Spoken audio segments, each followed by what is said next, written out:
Alright. Excuse me. Trying to get this game up and running. Hopefully it doesn't crash. It started crashing recently. We shall see. Hopefully it does not. We're very happy if it does not.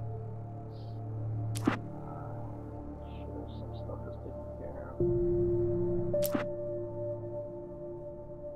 Yeah.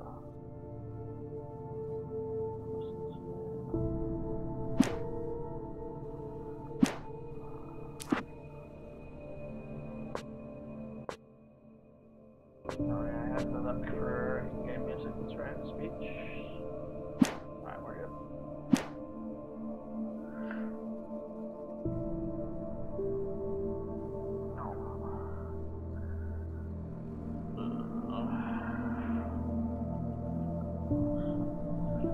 No keyboard needed for this, but there we go. Try to get my hands used to the Nostromo again. Alright. Let's see what happens. Hungover. Only anger kept me going. Oh, horrible.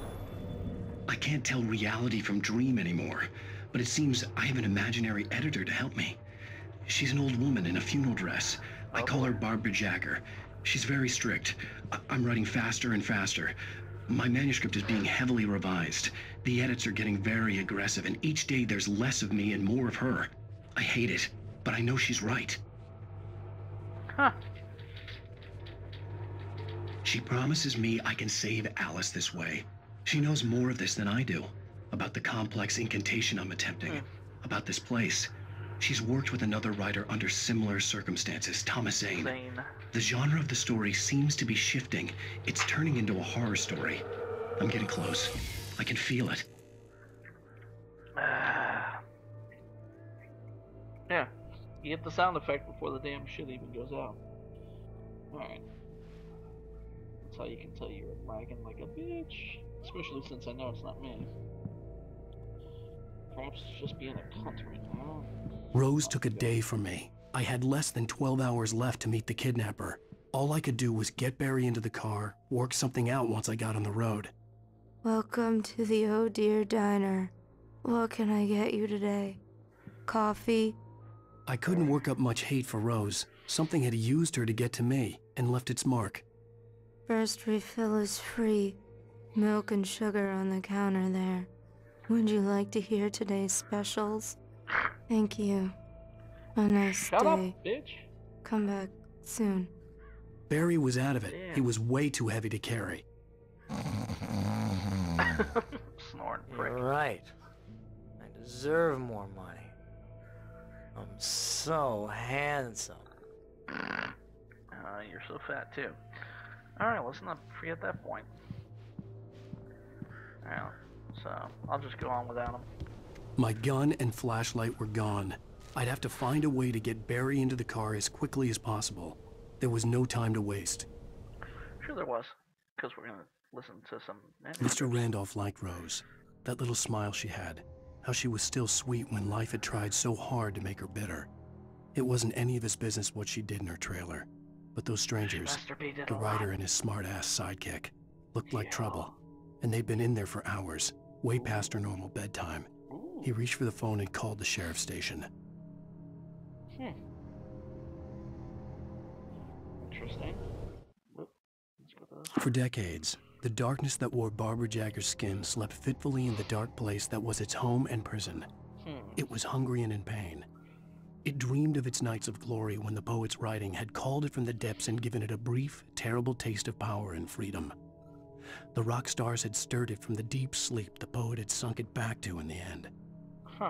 When it sensed the writer on the ferry, it opened its eyes. Oh, creepy as fuck. Nightingale stared through the broken studio window into the dark woods. He turned around, started to walk out, but Maine grabbed his arm. "Young man, you almost shot me. You don't shoot off rounds at people like that. What's the matter with you?" Nightingale shook his arm free, marched out. His cheeks burned with rage and humiliation. Okay, that doesn't sound good. Sarah trusted her gut, and her gut said Agent Nightingale was an asshole. He felt wrong, and it wasn't just the smell of stale booze.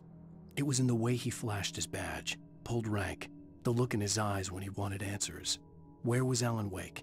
What was this about an accident? Where was his wife? And most importantly, why did she let Wake go? He wouldn't answer her questions. Federal business was all he'd say. I never found out anything about that guy. The pipe wrenched itself loose from the bridge's steel framework. Wrapped in darkness, it floated in midair, twitching. For a moment, I didn't understand what I was looking at. The heavy object lurched at me with impossible force. I threw myself out of the way, but just barely. When I turned my flashlight on it, it shook in a dark rage before it flew at me again. Okay, so I have that to look forward to. Great. I slammed the door shut right in his smug face. He pleaded for me to open the door. True to form, the asshole actually thought I would obey. I had no sympathy left, no guilt either, not for him. I took a moment to savor the scream. I bet I had a smile on my face. It was all that I had time for. The dark presence was inside the lodge with me. Oh, man. All right. The darkness surged towards me, sucking everything loose from the ground into its depths, tugging at my clothes. I saw the flare the kidnapper had dropped and threw myself towards it just as I felt my feet leave the ground. The darkness embraced me with the force of a tornado. Somehow I managed to light the flare. The darkness roared and cast me away. I fell toward the dark waters of the lake far below. Wow. Alright, this could get really good. Let's see. What the hell's that car? Alright, there's the boat. So I gotta go along. And I have nothing there. Oh, Jesus. This really could suck.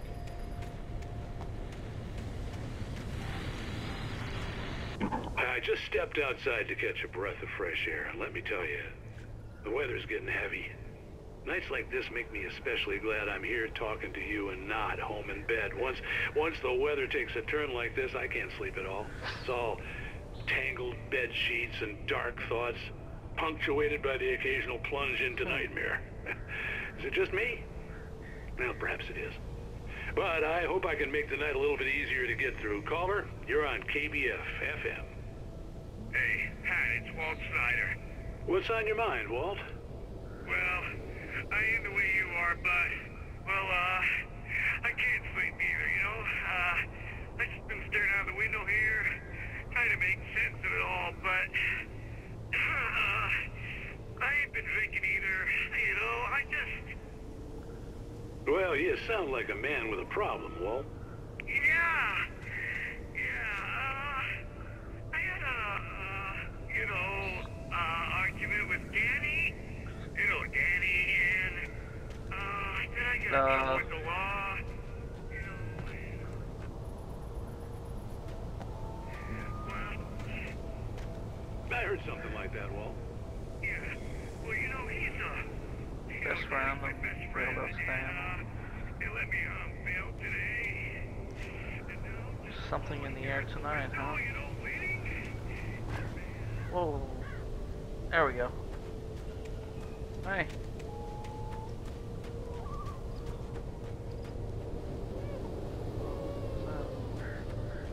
Oh, just a mailbox. Oh, you're gonna get it now. What the hell? God knows what you've done to that poor girl. This is Agent Nightingale, FBI! Get him up, Hemingway! You're under arrest! You move a muscle, I'll unload right in your goddamn face! Stay right where you are, Slane!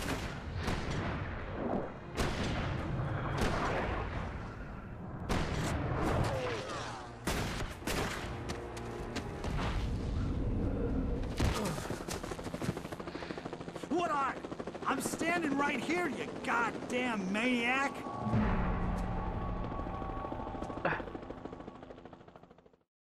I hated to leave Barry behind, but there was no way I'd miss my appointment with the kidnapper. Give it up, Mr. Wake. Come on.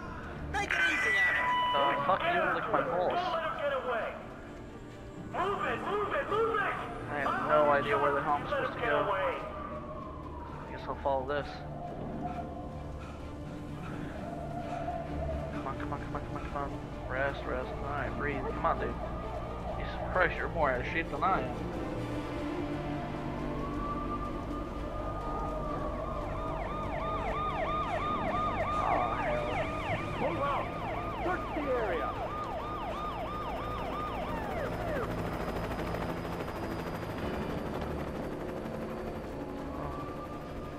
Lights are gone.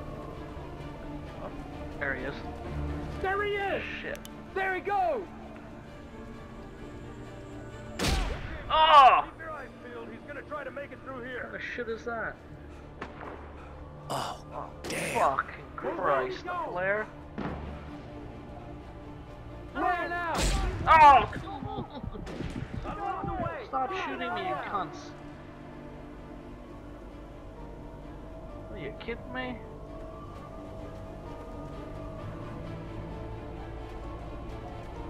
Jesus.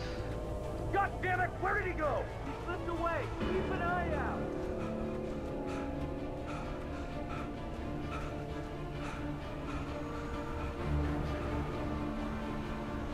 Alright, which way do I go?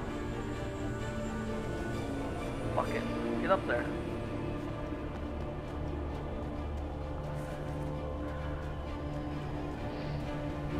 Let's see where the hell this leads. Probably right back to the cops.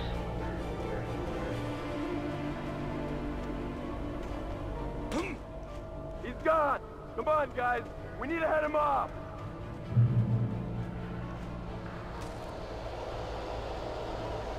Let's see what this one says. The darkness surged towards me, sucking everything loose from the ground into its depths, tugging at my clothes. I saw the flare.